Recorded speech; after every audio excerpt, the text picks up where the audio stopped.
तो जितनी भी जल्दी हो सके आप यहाँ पर आके रिस्क लेके जॉब लेके अपने कैरियर को सेट कर सकते हो। अगर आप 4-5 साल काम करते हो तो क्या सैलरी आपकी हो सकती है। कुछ भी जो भी इंडिया में काम करते हैं अकाउंटेंट की जॉब के लिए स्टार्टिंग में फ्रेशर एज ए फ्रेशर तो 17,000 18,000 15,000। प्रेशर भी जो प्रेशर स्टार्टिंग में देते हैं 2-3 महीने में आपको ऐसा देंगे कि कंपनी में कहीं।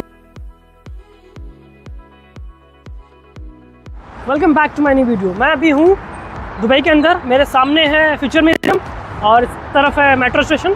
तो बहुत ज़्यादा कमेंट आते हैं सब्सक्राइबर के कि दुबई में अकाउंटेंट का काम कैसे होता है, बेसिक काम वर्क क्या होता है अकाउंटेंट का दुबई के अंदर। तो उसी टॉपिक पे अपने फ्रेंड के साथ डिस्कस करूँगा, वो भी अकाउंटेंट है।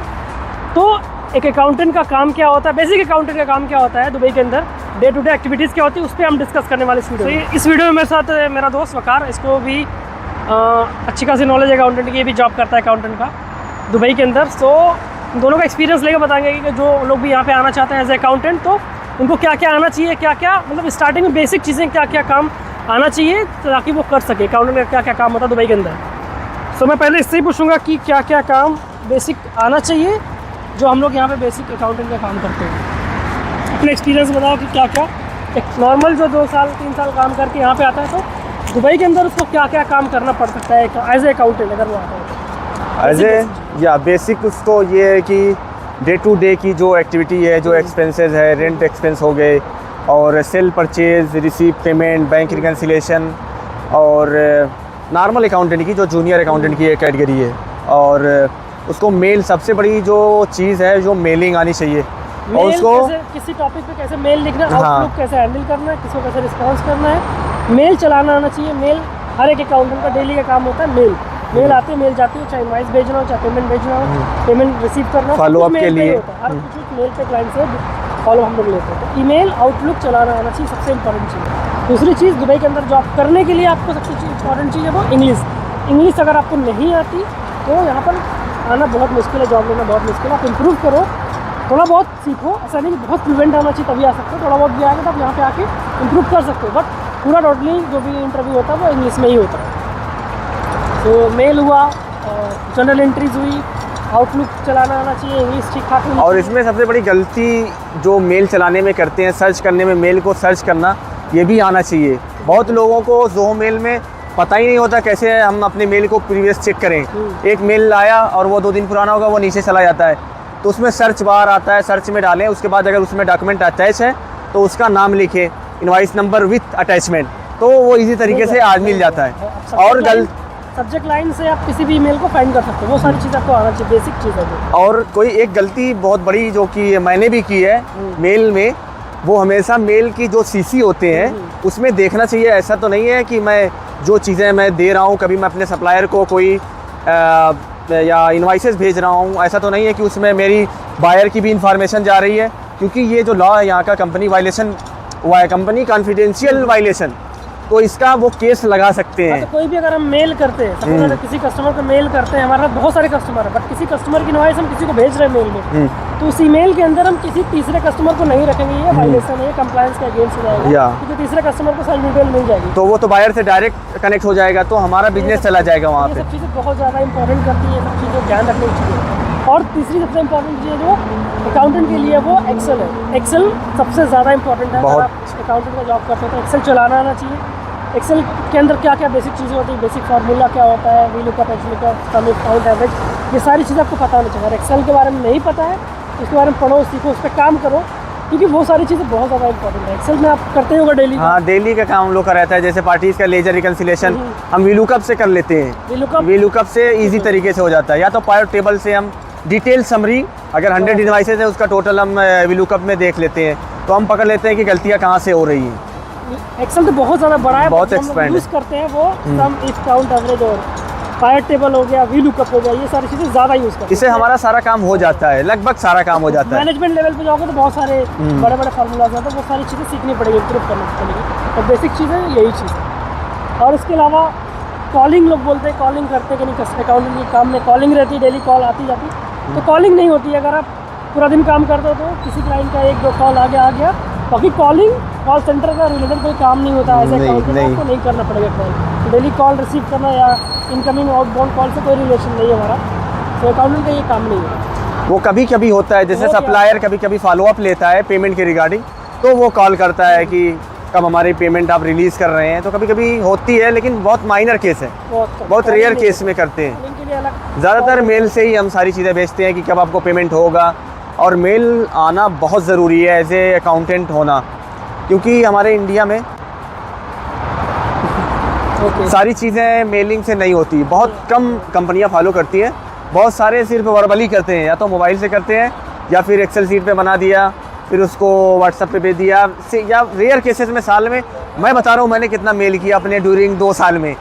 मैंने ऑडिट रिपोर्ट जब हम लोग बनाते थे तो वो जो ऑब्जर्वेशन होता था वो हम मेल पे भेजते थे लास्ट में, वो भी, और कोई भी डॉक्यूमेंट होता तो हम डिपार्टमेंट वाइज जाते थे, और डिपार्ट फिजिकली जाते थे, हम मेल नहीं करते थे डॉक्यूमेंट के लिए। तो ये बहुत बेकार था, जो कि हम मेल को उस वक्त इम्पोर्टेंस नहीं दे रहे थे। लेकिन यहाँ पे आने के बाद हमारा सुबह से मैं 2 एंट्री पास करता हूँ, सिर्फ पूरे 9 घंटे में 2 एंट्री पास करता हूँ, और बाकी 30 मेल 25 मेल या उससे मोर देन मैं सिर्फ मेलिंग ही करता हूँ। तो यहाँ पे आने के बाद ऐसा लगा कि साला हम लोग ने जो अकाउंटिंग सीखा है उस चीज़ को यहाँ पे उतना ज़्यादा नहीं हमें करना होता। मेरा जो एक्सपीरियंस है, किसी का अदर एक्सपीरियंस होगा तो अलग चीज़ है, बट जो मेरा एक्सपीरियंस है अकाउंटेंट के अंदर, अकाउंटेंट की जो स्टडीज़ होती है उसके अंदर जो general ledger, balance sheet, trial balance हम लोग पढ़ते हैं, उतना काम हम उस पर नहीं करते। एक प्रोसेस होता है, इनवाइसिंग प्रोसेस करना होगा तो वो प्रोसेस करेंगे। बहुत ज़्यादा जो अकाउंटेंट के टर्म्स होते हैं यूज़ नहीं होते, बेसिक प्रोसेस पे हम लोग काम करते हैं। मेल करना हो गया, इनवाइस प्रोसेस करना हो गया, पेमेंट आई तो उसका रिसिप्ट पास करना हो गया, तो ये सारी चीज़ें ही होती, बहुत ज़्यादा डिफिकल्ट नहीं होता है।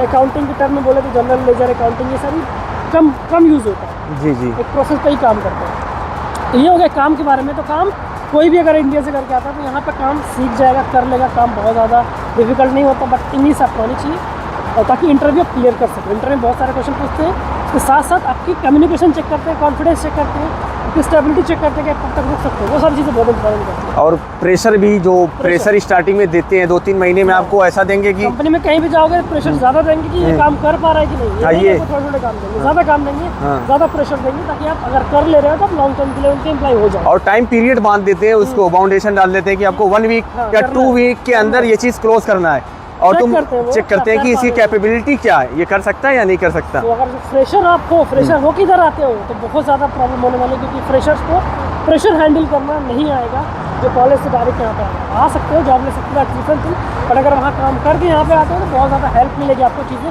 सीखने में, इम्प्रूव करने में। ये तो वही काम की बात है। अगर कोई आना चाहता है तो उसको सैलरी क्या मिलेगी? फ्रेशर 1-2 साल का एक्सपीरियंस लेके आता है तो सैलरी कितनी मिलेगी? काम तो यही होगा। एज ए फ्रेशर अगर जिसके पास कुछ भी एक्सपीरियंस नहीं है, इंडियन करेंसी में उसकी मान ले 40,000, नहीं इंडियन करेंसी में मैं कह रहा हूँ, दुबई में। जी, कितना पैसा मिलेगा? एक महीने का 40 to 45,000 मिलेगा। जो फ्रेशर की सैलरी है 2,000 दिरहम। अगर 1 साल का एक्सपीरियंस है तो फिर उसकी रेंज जो है वो 2,500 to 3,000, उससे ज़्यादा नहीं जाएगी। 50 से स्टार्टिंग कर सकते हो आप। हाँ, बट एक्सपीरियंस है, ठीक ठाक मिल गया तो आप 1 लाख भी कमा सकते हो इजीली। ठीक है, 1 साल का एक्सपीरियंस लगे, 1 साल प्लस 1 लाख प्लस आप इजीली कमा सकते हो। तो स्टार्टिंग आपको 50-60 हज़ार सैलरी मिल जाएगी, 50-60 हज़ार रुपीज़ इजीली मिल जाएगी। ज़्यादा एक्सपेक्ट करोगे तो ज़्यादा आपको चीज़ें सीखनी पड़ेगी, ज़्यादा इंटरव्यू क्लियर करना पड़ेगा, और इजीली अगर आपको ज्वाइन करना है कोई कंपनी तो 50-60 हज़ार में आप इजीली काम कर सकते हो। यहाँ पर जो भी इंडिया में काम करते हैं अकाउंटेंट की जॉब के लिए, स्टार्टिंग में फ्रेशर एज ए फ्रेशर तो 17,000, 18,000, 15,000 यही मिलता है मल्टीनेशनल कंपनी में, इतना ही मिलेगा वहाँ पर। अगर यहाँ पे आओगे तो 50-60 हज़ार ईजिली आपको मिल जाएगा। तो अच्छी कंपनी तक को रहना खाना भी मिल जाएगा, बसेस भी आने जाने के लिए मिल जाएगी। तो सब कंपनी टू कंपनी डिपेंड करता है। बाकी सैलरी आपको 2,000 से 2,500 रुपये, 2,500 दिरहम तक मिल जाएगी इसमें। हम लोगों ने तो अपनी जर्नी जो स्टार्ट की 12,000 रुपये इंडियन करेंसी में। मेरी सैलरी तो 10,000 मैंने स्टार्ट की पहली जॉब 12,000 से 14,000 आया, फिर 14,000 से दूसरी साल में मेरी हुई 17,000। तो जो इंक्रीमेंट का जो परसेंटेज है वो 5% से 4% है, वहाँ पे बहुत ही बेकार रेशियो है। बाकी अगर आप कहीं पे जॉब करते हो, स्टार्टिंग में किसी कंपनी में जाओ, 1 साल काम करो, चेंज करो, दूसरी कंपनी चेंज करो। स्टार्टिंग में पहली कंपनी में 5 साल मत रुको, कम से कम आप 2-3 साल अपना 2-3 कंपनी चेंज करो, सीखो, अलग अलग कंपनी में जाओ, अलग अलग लोग से काम करो, तो 3 साल का एक्सपीरियंस हो जाए तो आप 4-5 साल तक रुक सकते हो। पहली कंपनी में दूसरी कंपनी में लॉन्ग टर्म के लिए मत रुको। अगर आपकी ग्रोथ पाना है, ग्रोथ करना है तो लॉन्ग टर्म के लिए मत रुको, मेरा यही सजेशन है। स्टार्टिंग में आप 1-2 कंपनी चेंज करने के बाद आप रुक सकते हो, अच्छी कंपनी मिलती है। मिनिमम 1 साल तो यहाँ पे देना चाहिए दुबई को। अगर आप दुबई को 1 साल देते हो तो दुबई आपको बहुत कुछ देगा। 1 साल के बाद आप वो चीज़ें पा सकते हो जो चीज़ आप इंडिया में 5 साल में नहीं पा सकते। अगर आपका माइंडसेट अच्छा है, यहाँ लाइक कंफर्ट जोन में नहीं हो, तो 1 साल काम करके स्विच कर लो, आप इजीली 1 लाख 1.5 लाख कमा लोगे आराम तो से। ठीक होगी। स्टार्टिंग की बात, अगर आप 4-5 साल काम करते हो तो क्या सैलरी आपकी हो सकती है। स्विच भी करते हो साथ साथ, स्विच नहीं करोगे तो ज़्यादा इंक्रीमेंट नहीं होगा। स्विच भी करते हो 4-5 साल 6 साल काम करके 2-3 कंपनी चेंज करते हो तो सैलरी कहाँ तक पहुँच सकती है। 4 साल 5 साल के अंदर आपकी पोजीशन भी बढ़ती है। जैसे अभी अकाउंटेंट है, सीनियर अकाउंटेंट, तो सीनियर अकाउंटेंट की जो सैलरी है, जो यहाँ पे जो रेंज इन्होंने जैसे एक तरह से इन्होंने बांध दिया है या एक बना दिया है 7,000 टू 10,000, 4 या 5 साल। तो इंडिया का 2 लाख से अबव भी है, 2 लाख 2 लाख तक हाँ कमा सकते हो, लेकिन 3-4 साल के अंदर। स्विच कर रहे हो तो और ज़्यादा कमा सकते हो, बट नहीं स्विच करते तो 1 लाख तक ही आप रुके रहोगे। और फिर वो कंफर्ट जोन में आ जाता है आदमी, तो फिर उसका इंक्रीमेंट नहीं होता। फिर वो डरता है कि दूसरी कंपनी में जाऊंगा, वहाँ पे वर्क लोड अलग होगा, मैं काम कर पाऊंगा या नहीं कर पाऊंगा, बहुत सारी चीज़ें उसके अंदर निगेटिव पैदा होती हैं। और भी लोग लाइक यहाँ पर आना चाहिए कि नहीं, जो लोग यहाँ पर आने से डरते हैं या बहुत ज़्यादा परेशान होते हैं, यहाँ पे आना चाहिए नहीं आना चाहिए, सेफ़ है, जॉब है कि नहीं, तो आना चाहिए कि नहीं लोगों को यहाँ पे काम करने? नहीं, इन लोगों को ज़रूर आना चाहिए। और अगर कुछ भी ज़रूरत हो तो कामरान अंसारी, कामरान इन्फो पे आप कांटेक्ट कर सकते हैं। और मेरी भी एक यूट्यूब चैनल है वकार ज़का इन्फो, इस पे भी आप कांटेक्ट फॉलो कर सकते हैं। और हम आपको गाइड करेंगे कि कैसे आपको जॉब सर्च करना है, कहाँ कहाँ पे जाना है, क्योंकि हम एक्सपीरियंस है यहाँ पे, हमने ऑब्जर्व किया है जो डिफ़िकल्टीज़ हमने ऑलरेडी फेस कर चुके हैं, तो आपको वो चीज़ें नहीं करनी होगी। हम आपको गाइड करेंगे कि कहाँ कहाँ पे जाना है। तो Dubai is a far better than other countries in terms of monetary benefit, in terms of personal growth, in terms of also freedom, safety, everything, in terms of everything, Dubai is far better than other countries. तो यहाँ पर job भी बहुत ज़्यादा है, बहुत ज़्यादा तेज़ डेवलप भी हो रहा है। हर एक सेक्टर, सिर्फ ऐसा नहीं रियल एस्टेट, हर एक सेक्टर साथ में डेवलप हो रहा है। तो जितनी भी जल्दी हो सके आप यहाँ पर आके रिस्क लेके जॉब लेके अपने कैरियर को सेट कर सकते हो। ऐसा नहीं कि आप यहाँ पे आओगे आपके हाथ में जॉब मिल जाएगी, नहीं, तैयारी करके आओ। Before doing anything, before your next step, be prepare, make plan, तब यहाँ पे आओ ताकि आपको इसलिए जॉब मिल जाए। सो यहाँ पर अच्छी जॉब है, अच्छा फ्यूचर भी है, और थोड़ा एक्सपेंसेस हैं उसको मैनेज करना पड़ेगा अगर आपको सेविंग करना है। अदरवाइज घूमने के लिए बहुत ज़्यादा जगह है। पीछे आप देख सकते हो फ्यूचर म्यूजियम, वहाँ पर अभी 2 साल होने वाला, मैं अभी तक इसमें नहीं गया क्योंकि बहुत ज़्यादा एक्सपेंसिव है। 3 से 4,000 5,000 तक भी टिकट उसका हो सकता है। जी जी, लास्ट टाइम अभी मैं कल अंदर जा सकते हैं इसके अंदर हम लोग गए थे, फ्री है, बट इसके अंदर अभी का जो करंट का टिकट है 169 दिरहम। बट 169 दिरहम कितना होगा कमरान, जरा बताएं ऑडियंस को। 169 दिरहम का अराउंड 3,500 समथिंग। हम गए, उसके बाद हमने वहाँ पे अंदर नहीं गए, हमने नीचे लॉबी को एक्सप्लोर कर सकते हैं। ऊपर जो अदर चीज़ें हैं, जो फ्यूचर म्यूजियम के अंदर चीज़ें बनाई गई है, उसको एक्सप्लोर करने के लिए आपको इंडियन करेंसी में 3-4 हज़ार रुपये देने पड़ेंगे। बाकी अभी हम लोग खड़े हैं यहाँ पर, आगे बिजनेस भी है, यहाँ पर सारी बड़ी बड़ी बिल्डिंग्स है, आगे बुर्ज खलीफा भी, अगर आपको मैं दिखाऊँ बुर्ज खलीफा तो नहीं दिखेगी। बाकी यहाँ पर लोग घूमने भी आते हैं, वकार भी घूमने आया, फ्यूचर म्यूज़ियम। सो जो लोग भी यहाँ पर आना चाहते हैं, तैयारी कर लो, अपनी तैयारी करके आओ, बिना प्लान के मत आओ, एक बार रिस्क लो, आओ, इमीडिएट ज्वाइनर होकर अच्छी सीवी बना के आओगे, बहुत सारी जगह है, आपको इजीली जॉब मिल जाएगी। ठीक है, और सेल्फ कॉन्फिडेंस होना चाहिए, जो भी आए उसको खुद पे भरोसा होना चाहिए कि मैं जॉब सर्च कर लूँगा। अगर वो डिपेंडेंट रहेगा कि नहीं ये मेरे रिलेटिव है, ये मेरी जॉब लगा देंगे, तो बहुत ही मुश्किल है, क्योंकि हर आदमी अपने काम में बिजी है, वो आपको इतना टाइम नहीं दे सकता, वो गाइड कर सकता है। तो आपको जो भी करना है, सेल्फ करना है, तो आप be prepare and be ready and move on to Dubai. Welcome.